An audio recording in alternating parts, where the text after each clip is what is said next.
Alright, welcome back. This is Elise from Elise's Sapphic. I'm back. I'm not dead yet. Though I did get my second COVID vaccination, so if I seem kind of out of it or tired, that would be why. I think I have a fever. But today we'll be covering the first episode of Sora no Woto, or Sound of the Sky. I absolutely fell in love with this anime the first time I saw it years ago, so I'm excited to revisit it. We start out with our main character dreaming about meeting the woman who made her want to join the military, and then waking up in the train. It's here we learn that whatever war that was going on has just ended, and so the other military boys find it odd that Kanata would want to join, since there isn't a draft anymore. Her only response to this is that she wants to learn music, seeming a little bit embarrassed by it. Then it's the intro, which is so pretty, and while it's happening, we have Kanata traveling and the other unit members pulling lots to figure out who has to do something. Once Kanata does arrive at Sise, there's a festival going on, making her have to walk the rest of the way. As she's taking in the sights, this is also our first sight of her having absolute pitch, in other words, being able to tell what note something is just by hearing it. We then get our first real glance of Rio, when Kanata is checking out some dolphin sculptures in a store window. Also, Rio referring to Kanata as a cat is really cute because characters like her don't typically get referred to as cats, they're more like puppies. And then the water festival begins. So turns out that what this festival was for is showing thanks by splashing everyone with colored water. It looks like a lot of fun and the whole scene is really cute to me. I love how it takes a minute for Kanata to figure out what's going on, and she seems so panicked until she realizes everyone's having fun with it. After it's all over, Rio picks her up and takes her back to the shop with the dolphins for a bath, so she won't get sick.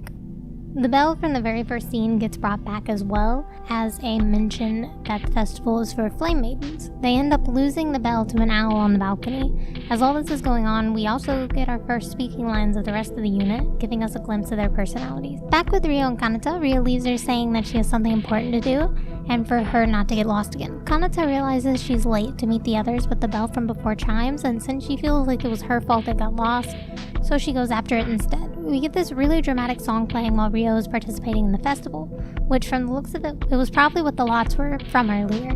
Call back to the conversation Rio and Kanata had about the playmates. This is also our first real glimpse of what the world looks like, being broken down and in ruins for the most part.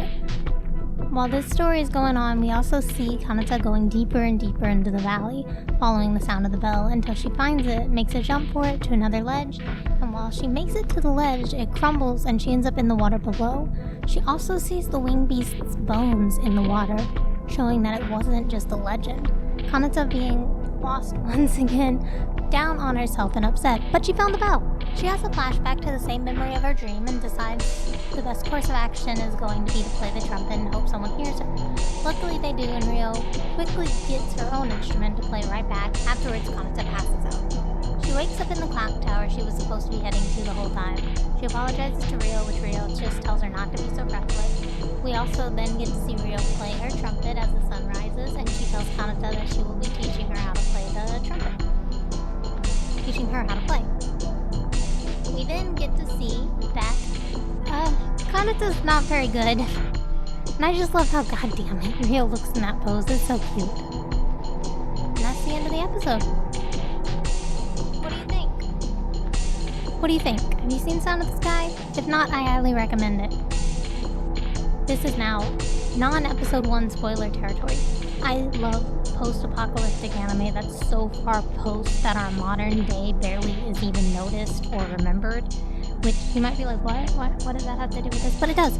Later in the series, we learn that's exactly what this world is, with one of the girls falling into a worn-down subway station and even finding an old body. And in another, we find out that these girls have no idea what a school looks like. Because there's this set of old barracks that is very obviously an old Japanese school, but they're just like, how am I supposed to know what this is? And they can't even read Japanese because the language is just gone. So yeah, I think that's very fascinating. It's always interesting. Like Girls Last Tour has a similar sort of thing going on. But anyway, this is a really good show, and if you do check it out, let me know what you think. Later, Pixels.